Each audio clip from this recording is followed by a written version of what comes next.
Les amis, avant de lancer les sujets de ce soir, je voudrais qu'on rappelle que vous pouvez suivre, et vous devez même suivre GPTV sur sa chaîne YouTube, sur son canal Twitter, bien entendu.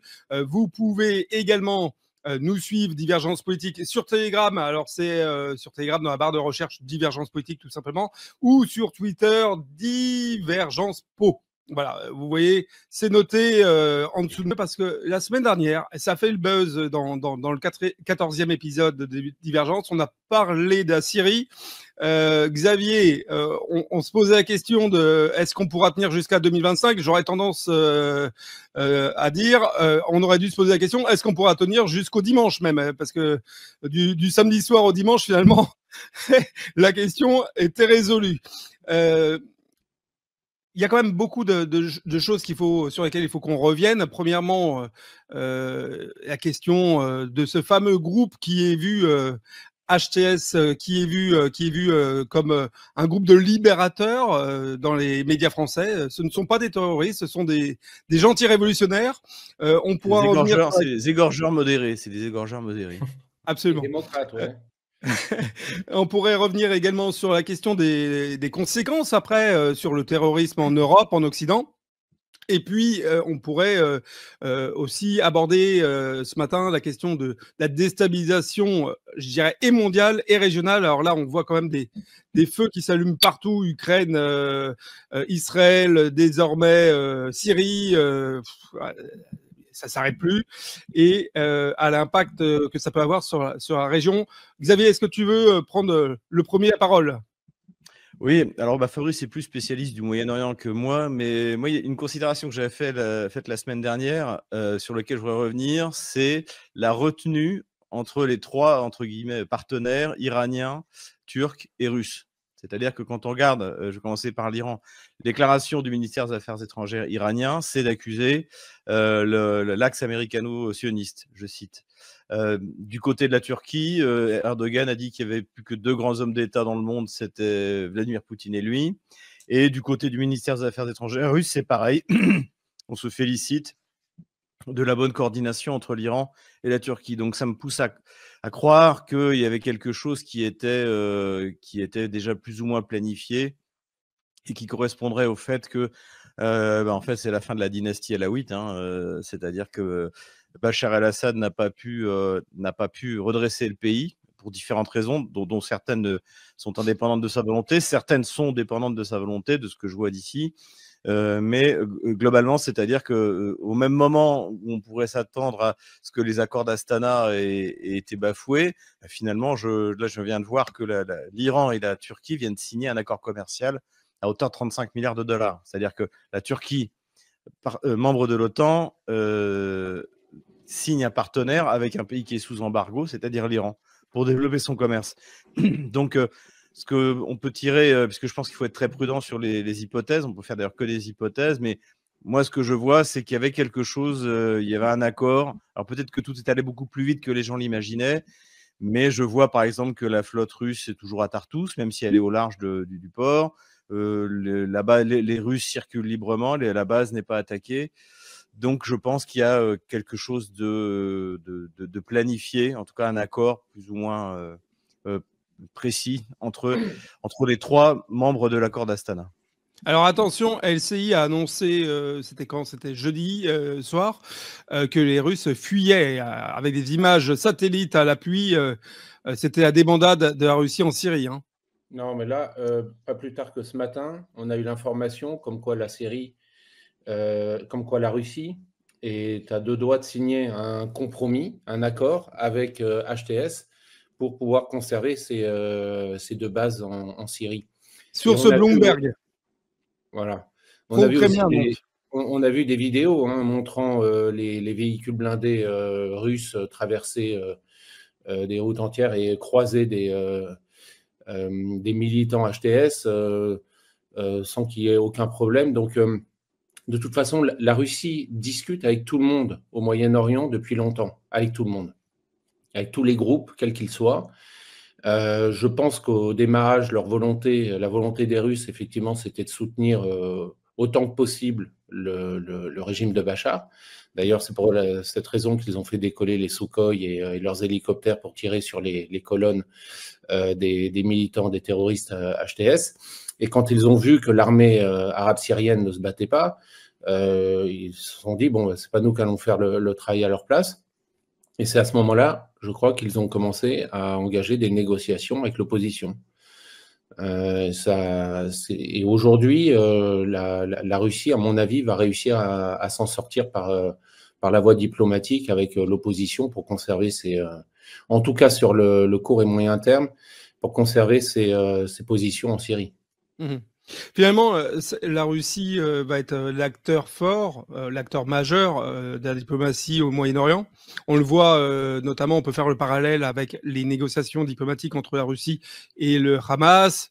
C'est pareil, à chaque fois, finalement, la Russie devient un intermédiaire, je dirais pas exclusif, mais en tout cas obligatoire dans les discussions. C'est, je pense, l'un des rares pays qui peut discuter avec tout le monde.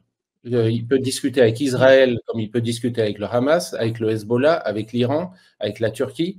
En fait, c'est à mon avis, avec la Chine aussi, qui a ce pouvoir-là, mais qui est moins impliqué quand même dans cette diplomatie, mais qui a aussi la possibilité de discuter avec tous les acteurs. Il n'y a personne d'autre. En réalité, les Américains ont beaucoup de mal, on sait, à discuter avec l'Iran. Quand il y a des discussions, ça se passe toujours par pays interposé. Israël ne peut pas le faire non plus, l'Iran non plus, la Turquie à une moindre mesure aussi. Donc voilà, elle est en position de force, la Russie, sur cette zone du globe. Thomas, pour finir sur la question de la Russie et de la Syrie, est-ce que, allez, on va le dire brutalement comme ça, est-ce que la Russie a lâché Bachar? Alors ça, c'est quelque chose que j'ai vu absolument partout. Mais je mettrais une petite méfiance vis-à-vis d'Erdogan aussi par rapport à ce qui a été tenu plus tôt, parce que Erdogan, c'est un petit filou. Donc, est-ce qu'il n'aurait pas aussi... il y a eu quelques informations comme quoi il a soutenu en même temps les rebelles. Et c'est vrai, comme ce qu'a évoqué Fabrice, on voit bien qu'en fait, l'armée syrienne ne s'est pas battue. Donc, les Russes, quel intérêt d'aller... comment dire, de pousser le bouchon si les gens ne veulent pas se battre pour le gouvernement de Bachar. Après, ils l'ont pas délaissé parce que Bachar est à Moscou avec sa famille. Ils avaient déjà des liens depuis très longtemps.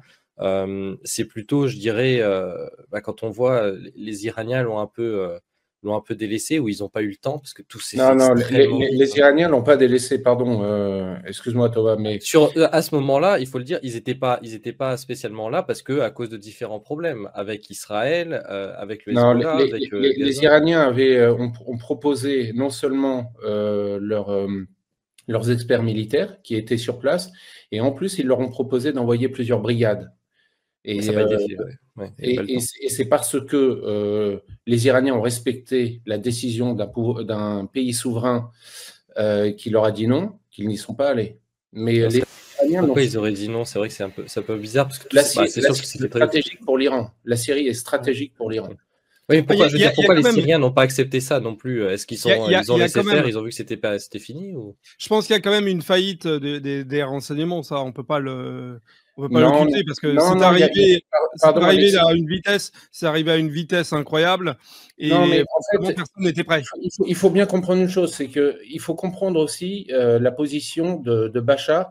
Comme l'a rappelé Xavier tout à l'heure, il y a un certain nombre d'éléments exogènes qui ont entraîné la chute du régime de Bachar, mais d'autres endogènes, c'est-à-dire propres au régime même de Bachar et à Bachar lui-même.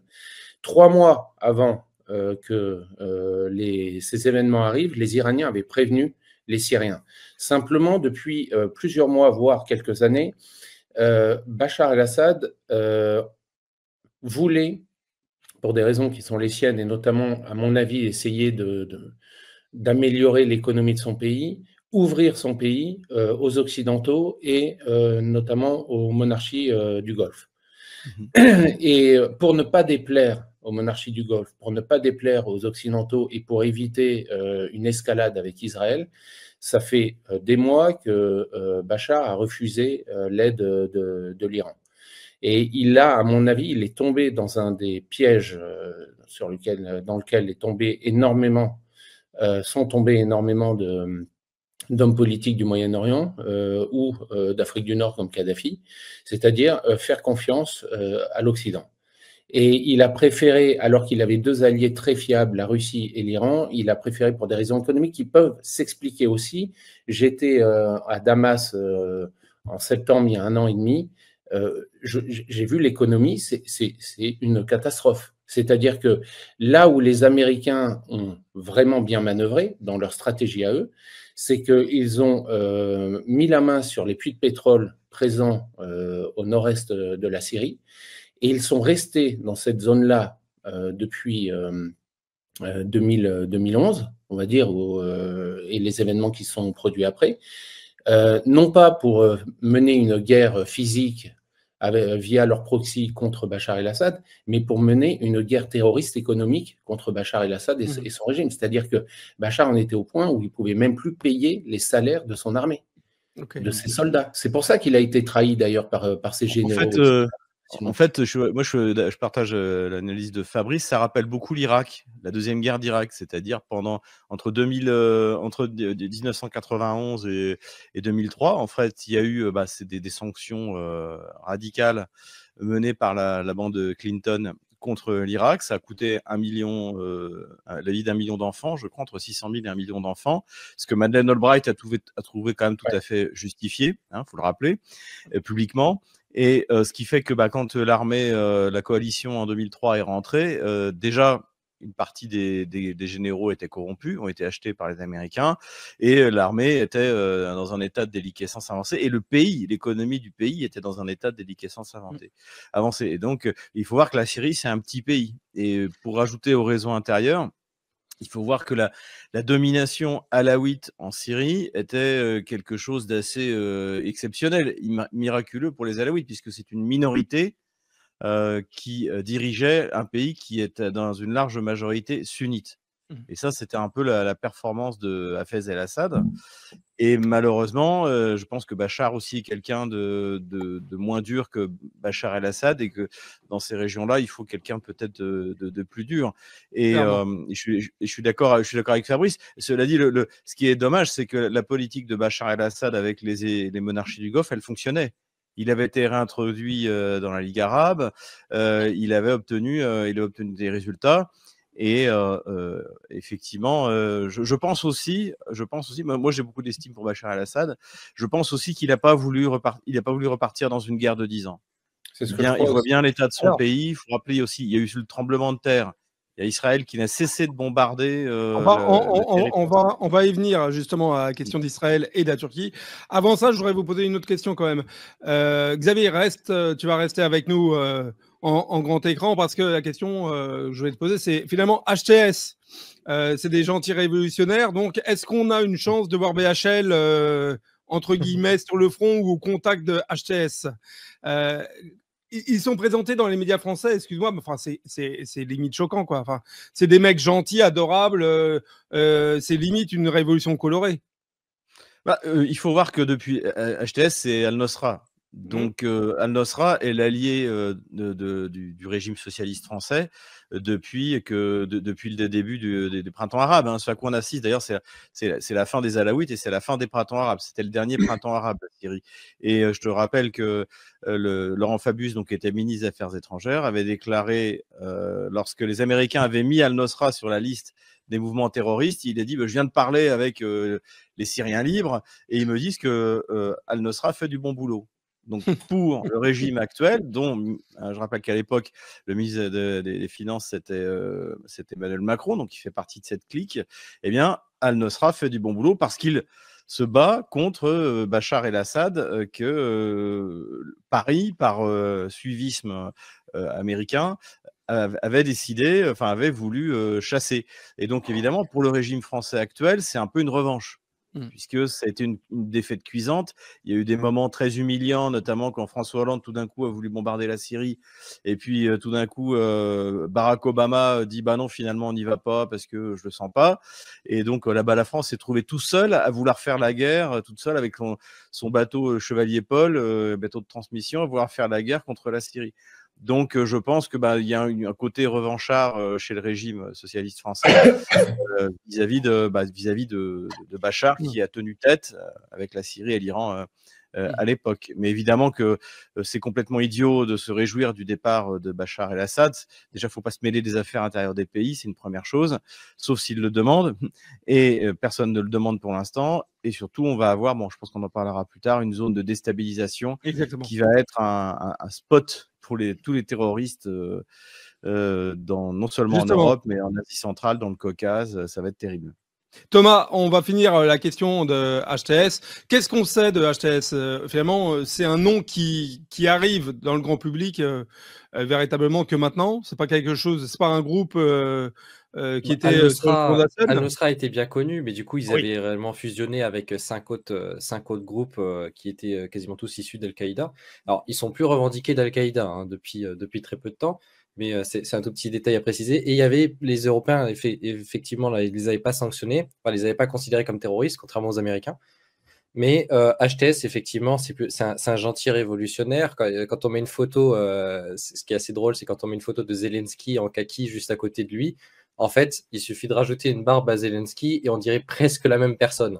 Le détail est assez drôle. Ils ont les mêmes équipes. Ils n'ont même plus de barbe parce que j'ai cru voir que leur porte-parole ou du moins leur figure médiatique s'est rasée à barbe spécialement pour être plus présentable pour les Occidentaux. Oui, directement. Quand on a vu que sur CNN, déjà, c'était la première vraie grosse interview, disons, d'un média occidental.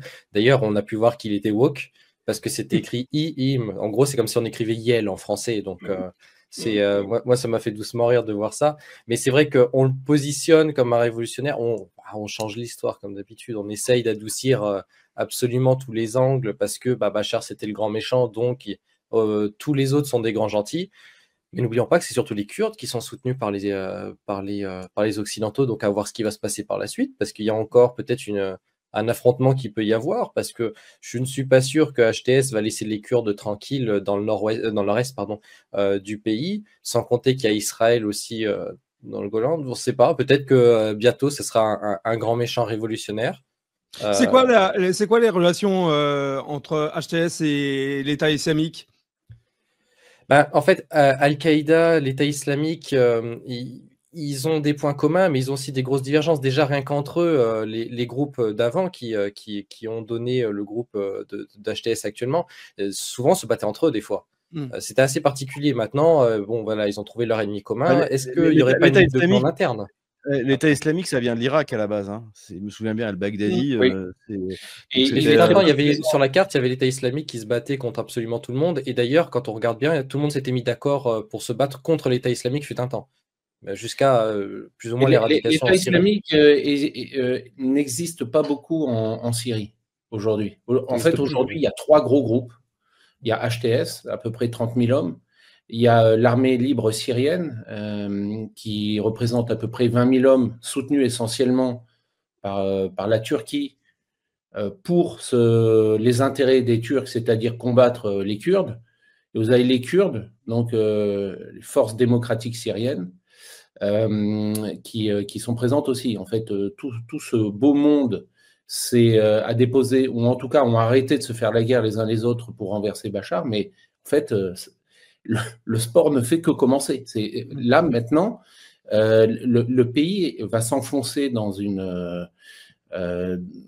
pour des années dans un chaos, parce que ces 3 groupes-là, plus donc les résidus de l'État islamique, plus des parties de l'armée arabe syrienne qui sont restés fidèles au pouvoir, en tout cas alaouite, Bachar, régime de Bachar, etc., qui sont regroupés à l'ouest. D'autres sont partis en Irak. En fait, on n'a pas fini de voir les conséquences de cette action, de ce renversement de régime. En fait, ce qu'il faut bien voir, c'est que la Syrie, là aujourd'hui, il faut regarder ça sur une double grille de lecture. Il y a celle que je viens d'évoquer, mais après, il y a celle des maîtres. Les maîtres, ce sont les Turcs, les Israéliens, les Américains et, dans une moindre mesure, les Iraniens et les Russes. Et c'est en fait ces pays-là qui vont négocier entre eux et décider de l'avenir de la Syrie, voire du découpage de la série. Ben voilà, tu me fais la transition. Fabrice, je suis désolé, je te coupe, mais tu me fais la transition sur le sujet directement, messieurs. C'est quoi finalement, je dirais la diplomatie locale? Est-ce que c'est Israël et la Turquie comme décideur? Est-ce que le pays va être découpé progressivement en petites pièces? Est-ce que c'est finalement des interventions plutôt occidentales, je veux dire par exemple Russie, États-Unis, Occident? Qui est le maître du jeu et quels sont, je dirais, les objectifs? On voit qu'Israël commence à planter des drapeaux. On voit que de l'autre côté, au nord, le président Erdogan a probablement des velléités aussi, si ce n'est territoriales, en tout cas de zone de sécurité pour lui. Fabrice, excuse-moi, je t'ai coupé, mais du coup, rebondissons sur ce dernier sujet. Non, mais enfin, tu as résumé en fait ce qui est en train de se passer. Les Américains vont garder la main sur les champs pétroliers du Nord-Est. Les Israéliens vont sanctuariser le sud de la Syrie pour pouvoir à la fois, à mon avis, se donner la possibilité d'attaquer le Hezbollah par l'Est et d'ouvrir un nouveau front contre le Hezbollah et de pouvoir faire passer ces missiles en direction de l'Iran plus facilement. En fait, c'est pourquoi la Syrie aujourd'hui dépend essentiellement, à mon sens, des Américains et des Israéliens. C'est eux qui vont décider, comme les Français et les Anglais, avec les accords de Sykes-Picot en 1916, avaient découpé le Moyen-Orient. Je pense que là, il va y avoir un nouvel accord Sykes-Picot 2, mais cette fois-ci, dont les décideurs seront essentiellement les Américains et les Israéliens, dans une moindre mesure les Turcs, et peut-être un petit peu les Iraniens et les Russes. Mais je pense que la Syrie telle qu'on l'a connue n'existera plus dans les années à venir. C'est très malheureux. Xavier, tu penses pareil? C'est la mort de la Syrie? Moi, encore une fois, je suis moins spécialiste de la Syrie que Fabrice, mais c'est ce qu'a dit Dimitri Medvedev. Lui, il ne croit pas à ce que la Syrie subsiste. Il faut savoir que la Syrie telle qu'elle, c'est un État récent, en fait. C'était une ancienne partie de l'Empire ottoman. D'ailleurs, ce n'est pas pour rien si Erdogan est dans la région, puisque Alep, à l'époque de l'Empire ottoman, c'était une ville extrêmement importante. Et donc, il y a cette volonté d'Erdogan de revenir dans sa zone d'influence traditionnelle. Et je pense aussi que la Syrie, telle qu'on l'a connue, c'est terminé. Qu'est-ce que ça va donner? Que vont devenir notamment, ce qui nous intéresse à nous en tant qu'Européens, c'est les chrétiens d'Orient. Ce qui est clair, c'est que tous ceux qui sont en train de se réjouir de l'arrivée des égorgeurs modérés au pouvoir vont sans doute vite déchanter. Ce que ça va entraîner également, c'est des vagues de migrants qui vont sans doute s'associer avec des vagues de terrorisme en Europe, dans le Caucase, en Asie centrale. Il faut voir que parmi les unités rebelles qui ont attaqué la Syrie, on a vu des Ouïghours, on a vu des Ouzbeks. Donc en fait, non seulement la Syrie risque de cesser d'exister en tant qu'État-nation, si tant est qu'elle ait existé, mais en plus, ça va devenir le foyer mondial du terrorisme, un des foyers mondiaux du terrorisme. Et ça pour nous, c'est grave. Et encore une fois, ceux qui se réjouissent de la chute de Bachar el-Assad sont des imbéciles. Des imbéciles. Si vous ont aimé le Bataclan, eh bien, ils vont avoir droit à un Bataclan 2.0, à mon avis, dans les années qui viennent. Vous aimez nos émissions ? Ouais. Vous aimez les différents formats qu'on vous propose ? Ouais. Tant mieux, car vous allez adorer notre revue mensuelle. Et pourquoi ? Car on a recruté les meilleurs experts pour vous offrir des analyses sans tabou sur les sujets clés de notre société, économie, politique, criminalité d'État, technosciences, mondialisme. Et on vous livre bien sûr toutes nos solutions financières pour préparer votre avenir. Oh, l'avenir, c'est ce qu'on a inventé de mieux pour gâcher le présent. Cliquez sous la vidéo pour recevoir votre revue dans votre boîte aux lettres et avoir accès aux meilleures informations qu'on ne peut pas dire sur YouTube.